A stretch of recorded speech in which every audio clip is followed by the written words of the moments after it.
Cheeseworks and Shop Talk has come out to Gardner, Kansas tonight, and we're here with Allan Lawrence and the Lawrence Racing. Allan, you just can't talk about Allan Lawrence without talking about Cliff Lawrence. Cliff, been in racing for a number of years, I think really remembered as a mechanic, fabricator, welder, and a single parent, raising a young man. Tell us about how Cliff's doing.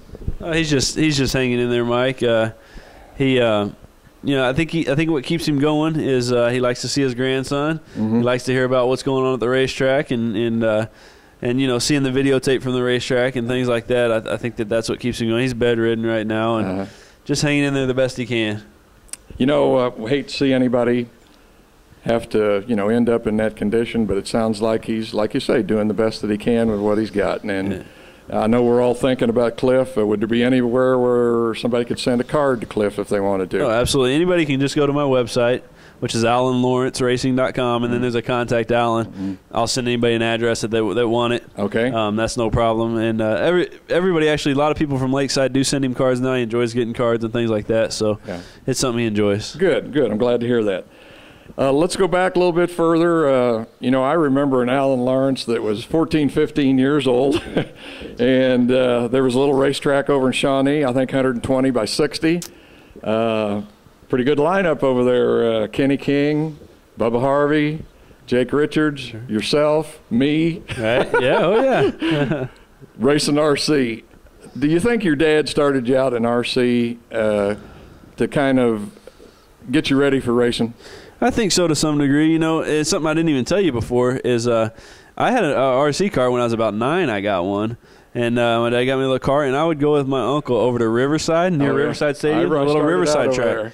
And I would just go there and practice. I think it was Tuesday, and we practice. And I probably didn't race until I was 12 or 13, Mm-hmm. So I think maybe he had a little something to do with it. And being that RC was a winter sport for us, him and I would go over there and race the RC cars in the winter, and then all summer long he could race. So it taught me quite a bit about, for one, competition, concentration, car preparation, maintenance, competition, and a little bit about the setup stuff. Right. I probably shouldn't say this, but I know Jake's dad, he used it for Jake to get good grades. I never had a problem with that. If Jake did get good grades, he didn't race. But anyway, sorry, Jake. I hope that doesn't. But anyway, we're going to move on. Just a couple of weeks ago, I was reminded of something that happened to you, I think 95. Yep. That accident that they had back there on that back straightaway with that entrance into the pits. Man, Allan, you took a really hard hit out there. Yeah, that was a scary one, and I seen that too. On video. Brad Dibben there. That was scary. And don't want to see anybody ever do that again. But yeah, that was a hard hit back in the day. I don't remember it, fortunately, but I have videotape of it and see it and that kind of thing. But they've done some things to improve that area back there. So, and with it being dirt, the car tends to slide a little bit more than stick like on pavement. So, who knows? And the safety things that we have nowadays compared to back then, there's a huge difference. That's what I was thinking about on the way out here. Safety stuff really has improved. What kind of injury did you have, Allan, and how long did it take you to get over that? Yeah, I had what's called a closed head injury. Essentially, my brain kind of swelled up a little bit, and I was in a coma for 3 days. 19 days after the accident, I left the hospital. So essentially, I was awake in the hospital for 16 days and don't remember any of that. I guess fortunately, maybe it's just part of the healing process. But and then for about a month after that, I went to rehab daily. That my dad dropped me off at, and then I was able to kind of, I guess, retake possession of my license and start driving and living a life again. So yeah, must have been quite a thing to have to go through that. I just can't imagine, having to deal with those injuries and then try to overcome them and then to get back into racing.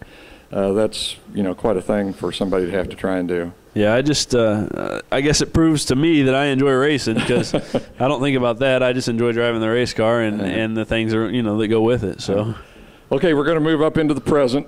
This year, it seems like Lawrence Racing has pretty much turned it around. 2 feature wins out there this year, and boy, what is just a really tough class. Last year, down in the pits several times, and I seen Allan standing behind the car.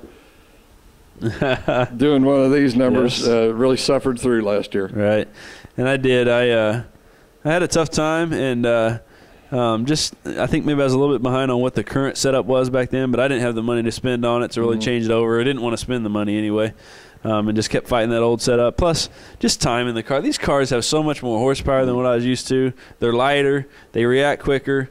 There's just, it just takes time to kind of get a feel for the car and get better. And, shoot, I can't – now, here late in the season, I would love to get anywhere close I was running in the beginning of the season. I got the car feeling really good early in the season, and was driving real good and reeled off some good finishes. And since then, I have struggled. So I'm back in the back of the car scratching my head again.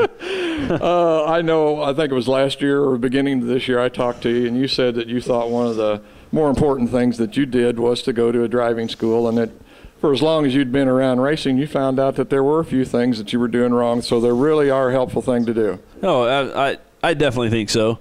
I got a lot of track time to apply the things that they taught us in class, and spend time, really deciding, like, okay, when I do this, what does this feel like to me? Because obviously I could, go get a setup from somebody, put it on my car, and I might not like it at all. Right. And you'll hear about that at the cup level. So, but it definitely was. It kind of taught you the way to break down a corner and to work on the different things to get the car working better for you.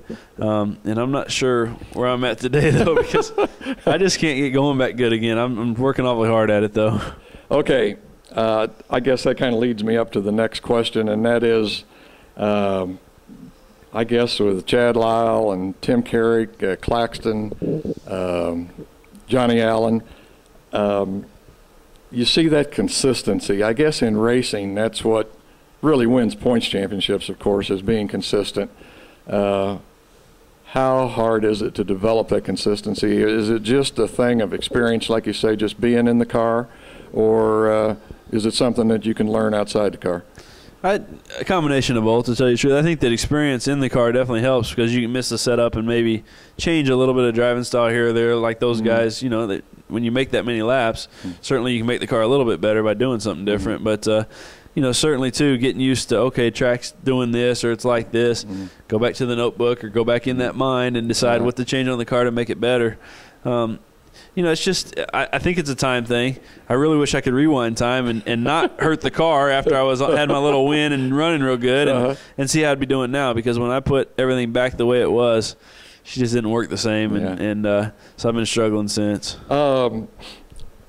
Do you think some of the problems that you had this year, because I think your wins came a little earlier in the season. If I remember, I missed part of the season at Lakeside, had some other commitments, couldn't get out there.